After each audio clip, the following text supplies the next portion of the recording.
ایک بزرگ کی بات لکھی جو تابعی ہیں، وہ فرماتے ہیں کہ ان بزرگوں کا طریقہ یہ تھا کہ وہ لوگوں سے چھپ کے نا پہاڑ کے پیچھے عبادت کرتے تھے، اور پوزیشن ان کی یہ تھی کہ کسی سے ملتے نہیں تھے، بالخصوص فجر کی نماز سے لے کر عصر کی نماز تک بکریاں رکھی ہوئی تھیں، ان کو چراتے رہتے تھے فرات کے کنارے اور نفل پڑھتے رہتے تھے۔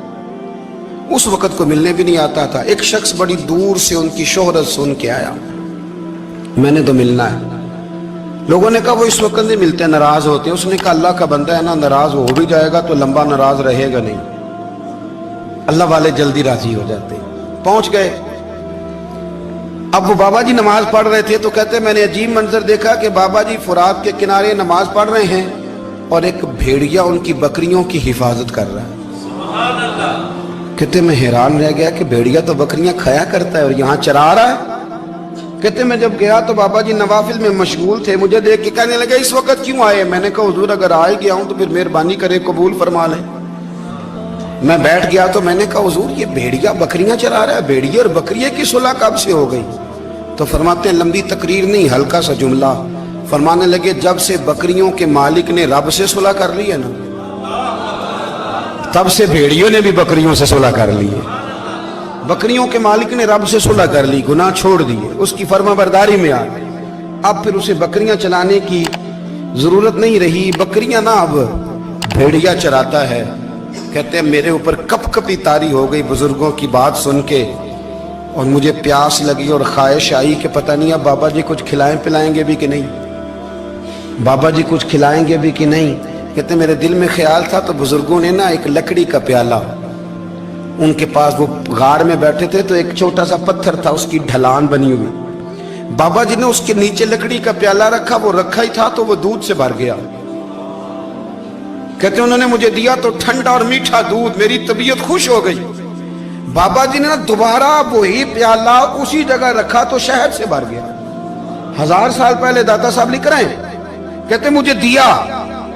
میں نے فوراً کہا، میں نے کہا حضور یہ دودھ تو گائیں بھینس دیتی ہے، پہاڑوں سے تو نہیں نکلا کرتا، اور شہد تو شہد کی مکھیاں دیتی ہیں، پتھروں سے تو نہیں نکلتا، یہ آپ کہاں سے نکال رہے ہیں؟ تو کہتے ہیں وہ قرآن مجید پڑھنے لگے۔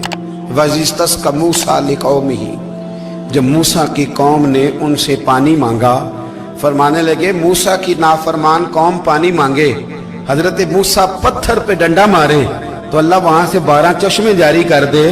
جو رب حضرت موسیٰ کی نافرمان قوم کے لیے پتھر اور پہاڑوں سے چشمے نکال دیتا ہے نا، وہ محمد عربی کے غلاموں کے لیے پتھر اور پہاڑوں سے دودھ اور شہد بھی نکال دیا کرتا ہے۔ وہ بزرگ کہنے لگے بس بات یہ ہے کہ آج بھی ہو اگر ابراہیم کا ایمان پیدا تو آگ کر سکتی ہے انداز گلستاں پیدا۔ کہنے لگا حضور پھر میرے لیے بھی دعا کریں۔ آپ فرمانے لگے پھر دعا نہ کرا تو مدینے والے کی غلامی شروع کر، تو نبی کریم کی غلامی شروع کر، تو رسول پاک کی غلامی شروع کر۔ ایک بات علم، پھر فرمایا اللہ رسول سے محبت، پھر فرمایا حضور کی غلامی۔ اس سے سارے مکاشفات کھلیں گے، اس سے سارے مشاہدات کھلیں گے، اسی سے کرامتیں ملیں گی، اسی سے مقبولیت ہوگی، اسی سے اللہ نبی کی بارگاہ میں درجہ ملے گا۔ پھر داتا صاحب آگے بڑھتے ہیں اور داتا صاحب فرماتے ہیں صوفیاء کی ایک جماعت ہے جو کہتی ہے ہم نے تو کبھی اپنی زبان پر دکھ بیان ہی نہیں کیے، ہر شے اپنے رب رسول کے حوالے کر دی، ہر شے اللہ رسول کے۔ اور داتا صاحب کہتے ہیں کچھ ایسے بھی ہیں جو دعا بھی نہیں مانگتے، لوگوں کے لیے مانگتے ہیں، اپنے لیے نہیں مانگتے۔ آپ دعا کیوں نہیں مانگتے؟ تو کہتے ہیں اللہ کو تو پتہ ہی ہے ہمیں کیا چاہیے، اسے تو پتہ ہی ہے۔ ایک بزرگ کی بات لکھی ہے داتا صاحب نے، میری جماعت میں نا مزاج ہے کرامتوں کا، مجھے وہ ساری باتیں بھی آتی ہیں کہ ایک بندہ کراچی سے آیا، داتا صاحب حاضری دی تو اس کی لاٹری نکل آئی، یہ بھی مجھے آتی ہے، لکھی پڑھی ہے میں نے، کتابوں میں ہے یہ بھی۔ ایک بندہ، یہ ساری باتیں نا آتی ہیں کرامتوں میں، بڑی ساری چیزیں لوگ بیان کرتے ہیں کہ میں وہاں آیا اور میں نے حاضری دی تو موج لگ گئی، یہ ساری باتیں آتی ہیں۔ ہمارے پرانے بزرگ اور بھی قصے سنایا کرتے تھے، ساری ہمیں چیزوں کا پتہ، پر جو عنوان ہے نا وہ حضرت شیخ ابو نور کہتے ہیں کہ ایک بندہ داتا صاحب کے مزار پہ گھوم رہا تھا، داتا 10 روپے دے، 10 روپے دے، 10 روپے دے، تو ایک بندہ بڑی دیر سے اسے دیکھ رہا تھا، وہ کہنے لگا داتا نے تجھے کیا دینا ہے، ادھر آ میں دوں۔ اس نے 10 دیے، بندہ بڑا حسین تھا، ہنس پڑا، कहने लगा दाता तेरे भी सदके जाऊं, दिन आने लगा तो मुनकर से ही दिलवा दिए, जो नहीं मानता उसी से दिलवा दिए। वो बड़ा परेशान हुआ, मैं और चक्कर में था इसने मेरे ऊपर ही जड़ दी है बात। कहने लगा दाता तेरे सदके जाऊं। तो ये सारी बातें किताबों में मौजूद है, लोगों ने अपने अपने मुशाहिदात जो जिसके साथ पेश आया उसने बयान किए हैं। बहुत सारी बातें काबिले बयान हैं, पर जो उन्वान है मैं उस पर रहना चाहता हूँ। दाता साहब रहमतुल्लाह अलैह फरमाते हैं हमारी तालीमात हैं कि अपने दुख दर्द दुनियादारों से बयान नहीं करने, सवाल का दरवाजा लोगों के सामने खोलना अल्लाह वालों से कहेंगे कभी कहना होगा तो दुनियादारों से कहना। कहते हैं शेख अहमद नाम के बुजुर्ग थे, सारी जिंदगी किसी को काम नहीं बताया, सारी जिंदगी बड़ी मुश्किलात आई, पर कभी अपनी जात पर सवाल का दरवाजा नहीं खोला। एक ऐसी मुश्किल आई कि जो हल ही नहीं होती थी, किसी ने उन पर कोई इल्जाम लगा दिया। अबू मुस्लिम नाम का एक बादशाह था, उसकी हुकूमत थी, उसने पकड़ के कैद में डाल दिया। अब कैद में है, जुर्म लग गया है, फर्दे जुर्म आयद हो गई है, जेल में है।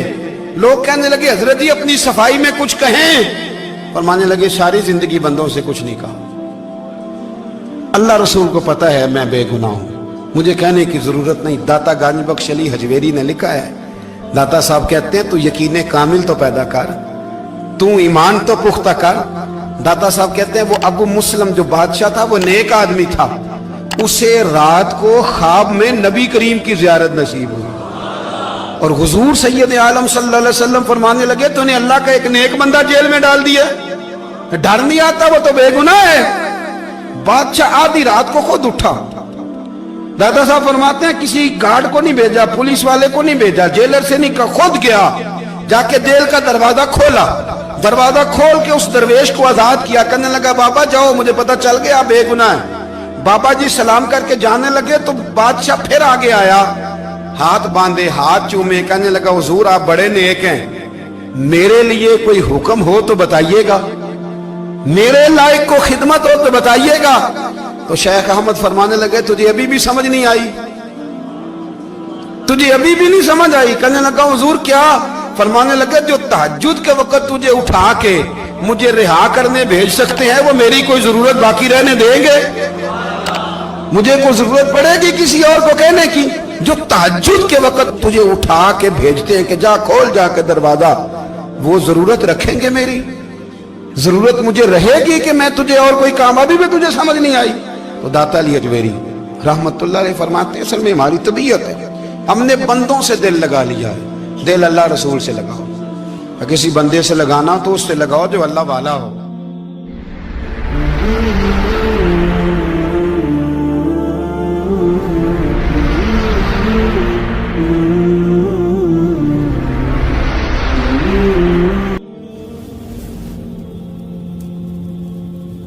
ये वाला रंग तेरे अंदर कोई नहीं।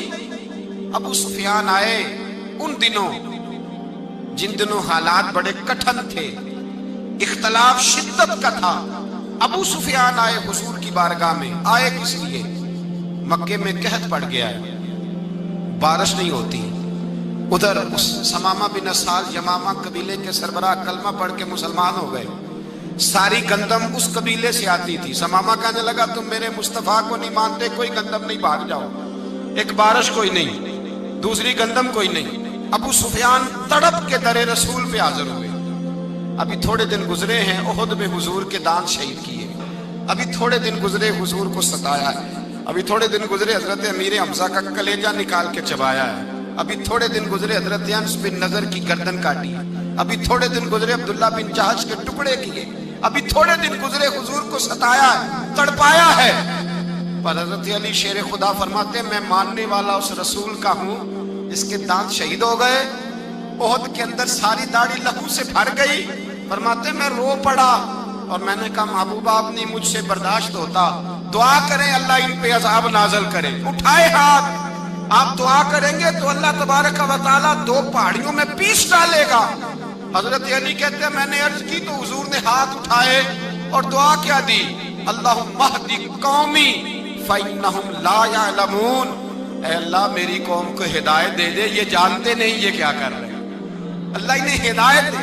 ये इखलाक हसना का मेयार थोड़े दिन पहले हुजूर के साथ ये रवैया। अबू सुफियान अब बेहाल हो गए, बच्चे भूख से मरने लगे, जानवर प्यास से मरने लगे। अबू सुफियान छुपता छुपाता कहने लगा चारा कोई नहीं, मुस्तफा के पास जाना ही पड़ेगा। अबू सुफियान मदीने पहुंच गए। जब पहुंचे ना तो अबू सुफियान की अपनी साहिबजादी हजरत उम्मे हबीबा उम्मुल मोमिनीन थी, रसूलुल्लाह की ज़ौजा थी। अबू सुफियान जब आए तो हजरत उम्मे हबीबा के पास सीधे उनके घर गए बेटी से मिलने। हुजूर का बिस्तर बिछा हुआ था। हजरत उम्मे हबीबा हुजूर की ज़ौजा उम्मुल मोमिनीन बिस्तर बिछाए, अबू सुफियान बैठने लगे। जनाब उम्मे हबीबा कहने लगी अब्बा जी ठहर जाएं। वो ठहरे तो बिस्तर समेट दिया। कहने लगे बेटी शायद तेरे घर में कोई कीमती बिस्तर नहीं, गुर्बत छुपाने के लिए बिस्तर समेट रही हो। जनाब उम्मे हबीबा कहने लगी अब्बा तो मुसलमान नहीं ना हुआ, अभी तेरी सोच काफिरों जैसी है। तू यहाँ आके खड़ा हो ना जहाँ मैं खड़ी हूँ, फिर तुझे रसूलुल्लाह की मोहब्बत के रंग का पता चले। तू अभी खड़ा वहां है जहां तुझे कुफर ही कुफर सुनाई और सुझाई देता है। बिस्तर इसलिए नहीं समेटा कि माज़अल्लाह कम कीमत था, मैंने इसलिए समेटा है कि तू नजस है, नापाक है, अभी कलमा नहीं पढ़ता। और ये उस रसूल का बिस्तर है कि जो बिस्तर में मौजूद होते हैं तो जिब्रील अमीन कुरान लेके तशरीफ ले आते हैं। तेरा वजूद इस काबिल नहीं कि यहाँ बिठाया जाए। नबी पाक सल्लल्लाहु अलैहि वसल्लम की बारगाह तक अबू सुफियान आए। अबू सुफियान कहते मुझे उम्मीद नहीं थी, अभी सोच नहीं ना बदली थी। कहते मुझे उम्मीद नहीं थी, मेरा ख्याल था वो शिकवे करेंगे, शिकायतें करेंगे, वो कहेंगे तुमने भी तो बड़ा कुछ किया है ना। अबू सुफियान कहते हैं मैं कुर्बान जाऊं, मैंने ये रंग देखा तो मदीने की फिजा वैसे ही बड़ी ठंडी थी, लेकिन मुस्तफ़ा करीम के साथ जब मैंने बात की तो मेरे वजूद पर गिरिया तारी हो गई, मेरे ऊपर कैफियत तारी हो गई, मैं तड़पने लगा। कहते हैं मैंने कहा महबूबा मैं आया हूं, आपका कलमा पढ़ते ही समामा ने गंदम बंद कर दी है, बारिशें रुक गई हैं, मक्के के लोग भूख और प्यास से मरने लगे हैं। महबूबा बेटियां रोती हैं, या रसूल अल्लाह माएँ उनकी छातियों में दूध खुश्क हो गया है, बच्चे बिलखते हैं। अबू सुफियान कहते हैं मैं दुश्मन था, सारे मक्के के लोग दुश्मनी करते थे, लेकिन जब मैंने ये लफ्ज कहे ना अचानक मेरी नजर उठी तो मुस्तफा करीम की तो आंखें आंसू बरसा रही। कहते मेरी बात भी मुकम्मल ना हुई, हुजूर ने पहले रुक्का मंगवाया, समामा के नाम फरमाया, पहले तू इन्हें गल्ला अपनी मर्जी से देता था, अब तेरे नबी का हुक्म है कि पहले से बढ़कर तूने गल्ला देना है। और फिर मेरे मुस्तफा ने हाथ उठाए। ओ भाई मुश्किल होता है, मुश्किल होता है, सगे भाई के लिए लोग दुआ नहीं करते, कहते मेरा शरीका है। सास बहू के लिए बहू सास के लिए दुआ नहीं मांगती, कहते इख्तलाफ है। लोग लोगों की जिंदगी नहीं मांगते, बीमारी में शिफा नहीं मांगते। अबू सुफियान कहते हैं आमना के लाल तेरे कुर्बान जाऊं। हुजूर ने हाथ उठाए और कहा है अल्लाह मक्के की संगलाख पहाड़ियों पे बारिश बरसा, ऐ अल्लाह खेतियां हरी कर दे, ऐ अल्लाह माओं की छातियों में दूध भर दे, अल्लाह औरतों को ताजगी दे दे, बच्चों को रानाई दे दे, फलों फूलों को ताजगी दे दे। अबू सुफियान कहते पहले हुजूर रो रहे थे और जब नबी पाक की दुआ देखी तो मैंने रोना शुरू कर दिया, मैंने रोना शुरू कर दिया। कहते वापस आया तो वो एहसास कि यार ये मैं किस शख्स से मिल के आया हूँ, ये किस किस्म के आदमी से मिल के आया हूँ, ये कैसा रंग है, ये किस किस्म का अंदाज है कि जिसको मैं पत्थर मारता रहा वो मेरे लिए दुआएं लेके बैठा हुआ है, जिसको सारी जिंदगी सताया है वो मेरे बच्चे के लिए रोता है, मेरी बेटी के लिए उसकी आंख में आंसू है, वो हमारे लिए तड़प रहे हैं। मेरे भाइयों, अबू सुफियान कहते हैं फिर दूसरा जलवा मैंने तब देखा जब हुजूर मक्के आए और मैं तो आखिर तक लड़ने आया था ना, हुदैबिया तक। कहते हैं जब रसूल पाक मक्के आए और हुजूर ने ऐलान माफी किया तो बनता तो ये था कि मुझे सजा मिलती, लेकिन मेरे मुस्तफ़ा करीम ने फरमाया जो अबू सुफियान के घर में चला जाएगा मैं उसे माफ कर दूंगा। कहते हैं मैंने कहा ये मेरे लिए किस किस्म की सजा तजवीज की है कि मैं उम्र भर दुश्मनी करता रहा और यहाँ रंग अजीब है। हुजूर ने मेरे लिए ही एजाज लिख दिया, फरमाया जो अबू सुफियान की हवेली में दाखिल हो गया मैंने माफ किया।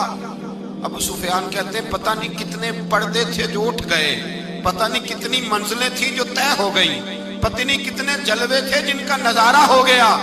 और मैंने गौर से चेहरा देखा तो मेरी आंखों से पट्टी उतर गई। اور مجھے عبداللہ کے یتیم بیٹے کے پیچھے محمد رسول اللہ کے جلوے نظر آنے شروع ہو گئے۔